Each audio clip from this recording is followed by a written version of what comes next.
নিয়ে চলে এসে নতুন ভিডিও। একটা সময় ছিল যখন সোহমদার সিনেমা বলতে ইয়াং অডিয়েন্সরা বলতে গেলে পাগলের মতো দৌড়াতো। সোহমদা রাজ চক্রবর্তী এই জুটি বক্স অফিসে প্রচুর সাফল্য এনে দিয়েছে এবং সেই সময় পুরো বলতে গেলে ইয়াং অডিয়েন্সরা লাইন দিয়ে সেই সিনেমাগুলোকে দেখতো। তারপরে সময়ের কালে কালে আস্তে আস্তে কোথাও যেন সোহমদা হারিয়ে যেতে থাকলো এবং মেন স্ট্রিম সিনেমা যে হিরো যে তকমাটা সেটাও কোথাও তার কাছ থেকে কিন্তু ছিনিয়ে নেওয়া হলো।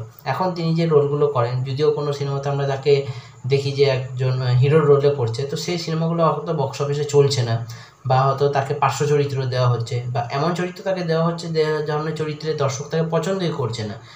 এতদিনে একটা সিনেমা আসতে চলেছে যেখানে আসল সোহমদাকে আমরা দেখতে পাবো এবং সোহমদার ইজ অন ফায়ার। সত্যি কথা বলতে গেলে তার 7টা থেকে 8টা লুক এখানে বলা হচ্ছে থাকবে এবং সিনেমাটির নাম হতে চলেছে বহুরূপ।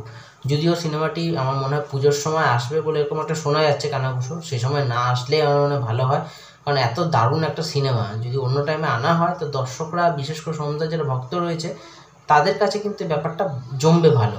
এবং এই সিনেমার একটা মোশন পোস্টার আনা হয়েছে, সেখানে আপনারা গিয়ে দেখবেন ভিএফএক্সের কাজ যতটুকু দেখানো হচ্ছে মোটের উপর খারাপ নয় এবং প্রথমে আপনার দেখলে মনে হবে হয়তো মহাদেব তাণ্ডব নৃত্য করছেন এবং সেখানে দেখা যাচ্ছে একজন ত্রিশূল হাতে একটা লোককে দেখানো হচ্ছে, জাস্ট নিচের দিকটা দেখানো হচ্ছে এবং তার পায়ের তলায় আরেকজন পড়ে রয়েছে, চারিদিকে আগুনে ফুলকি ছুটছে এবং তারপরে এখন আস্তে আস্তে ওপরের চেহারাটা রিবিল করা হলো। সত্যি কথা বলতে গেলে গায়ের লোম খাড়া করে দেওয়ার মতো এরকম কাজ, এরকম মেকআপ, এরকম প্রস্থেটিক মেকআপ আমার মনে হয় না সত্যি কথা বলতে গেলে বাংলা সিনেমাতে আমরা চট করে দেখতে পাই।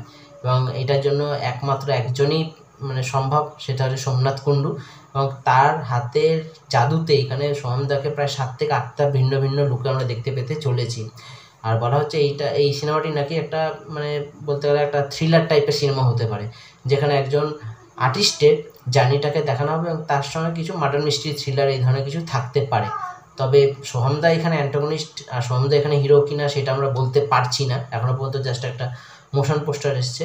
কিন্তু সত্যি কথা বলতে গেলে এই সিনেমার মোশন পোস্টারটাই কিন্তু এই সিনেমা সম্পর্কে আগ্রহটাকেও বাড়িয়ে দিচ্ছে এবং কে বলতে পারে হয়তো সোহমদার যে হারানো যে সিংহাসনটা এই সিনেমাটা দিয়ে হয়তো ফিরে পেতে পারেন।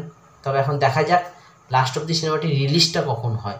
তো বন্ধুরা, আপনারা যদি সিনেমাটির এই পোস্টারটা দেখে থাকেন, কেমন লেগেছে অতি অবশ্যই কমেন্ট করে জানাবেন। ভিডিওটা এখানে শেষ করলাম, যদি ভালো লাগে লাইক করে দেবেন, চ্যানেলটাকে সাবস্ক্রাইব করে দেবেন। নমস্কার।